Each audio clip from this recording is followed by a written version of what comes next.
તાજેતરમાં યુદ્ધની પરિસ્થિતિ દિન પ્રતિદિન ઓલા ઇઝરાયલ, ઈરાક ને અમેરિકા શું એને કાઢી લેવું છે એ ડોબાઓને અક્કલ નથી કે હજારો લોકોને, નિર્દોષ લોકોને મારીને એ સાલાઓ કેટલા, મને લાગે 10-20 જન્મ સુધી રહો નર્કમાં જાય ને, એટલે ઝૂંપડપટ્ટીમાં પછીના જન્મ લે ને પછી ખરાબ માંદગી ને દુનિયાના દુઃખ જેટલા આવતા હોય ને એ બધા એને આવવાના છે. ટ્રમ્પને આવશે અને ઓલો ઇઝરાયલનો પ્રેસિડેન્ટ છે એને આવશે.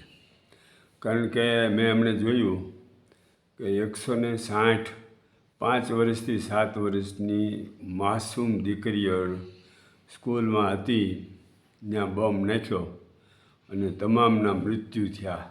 હા, કેટલા નીચ માણસો છે.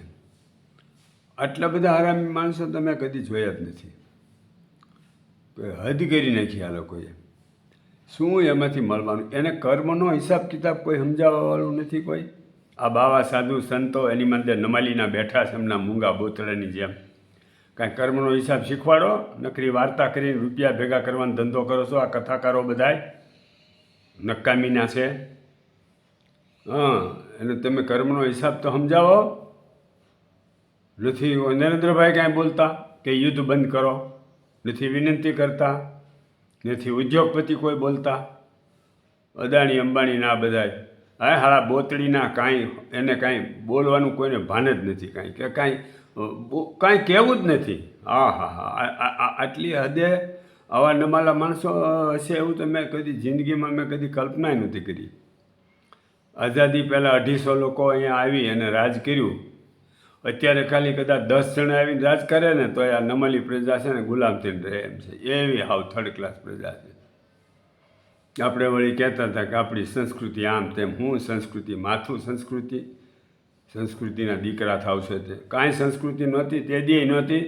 500 વર્ષ મુગલોએ રાજ કર્યું, 250 વર્ષ આ ધોળિયાઓએ રાજ કર્યું, ગુલામી વેઠી, મૂંગા મોઢે સહન કર્યું અને ગદ્દારી કરીને એની ભેગા બેસીને આપણા માણસોને મારવાનું કામ કર્યું. તો હવે કાંઈક બોલો તો સારી વાત છે. આ એક જગદીશ મહેતા અવારનવાર રાઈટ વાત કરે છે જે પરિસ્થિતિ છે એ. બાકી તો કોઈ કાંઈ બોલતું જ નથી. ચેનલવાળા કોઈ બોલતા એ કંઈ. બસ એ ગેસની તાણ છે ને પેટ્રોલ ડીઝલની તાણ, એની માટે તાણને જ વર્ણન કરવાનું, એને ઉપાયનું કાંઈ વર્ણન નહીં કરવાનું. 2 શીપ આવ્યા, શું 2 શીપ આવ્યા ને શું કરવાનું? અને આ જે વેપારીઓ કે કાળા બજારિયા હોય એને સારાને મારીને ધોકાવીને જેલમાં નાખી દો. પકડાય એટલે એની હું આરતી ઉતારવાની છે? તો નમાલી સરકાર હોય તો કાંઈ ન કરી શકે.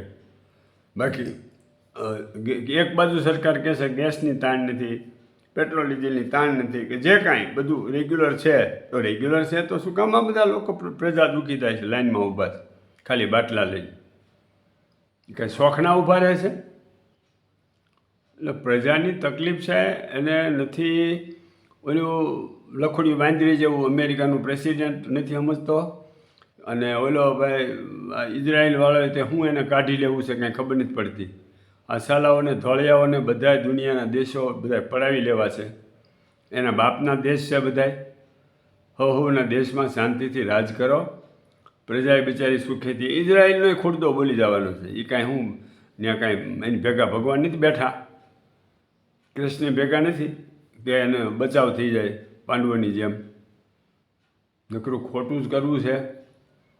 અને ત્રાસવાદીઓ હોય એનો તમે ખાત્મું બોલાવો, જ્યાં એના કેમ્પ હોય એ બધું બરાબર છે. પણ આખા દેશના પ્રમુખને મારી નાખો એના ઘરમાં જઈ, એ તો આ નમાલી ના હોય સહન કરી લે. બાકી કાંઈ આવું થોડું સહન કરવાનું હોય. ગમે એના દેશમાં જઈને એના આપણા દેશમાં આવીને કોઈ પ્રેસિડેન્ટને કોઈ વડાપ્રધાનને મારે તો કેવું થાય? બિલકુલ ન ચલાવી શકાય. અને એ પાછા વળી હજી એટલેથી સંતોષ નથી તો હજી પ્રજા અને પબ્લિક ઉપર બધા બોમ્બ નાખ્યા કરે છે.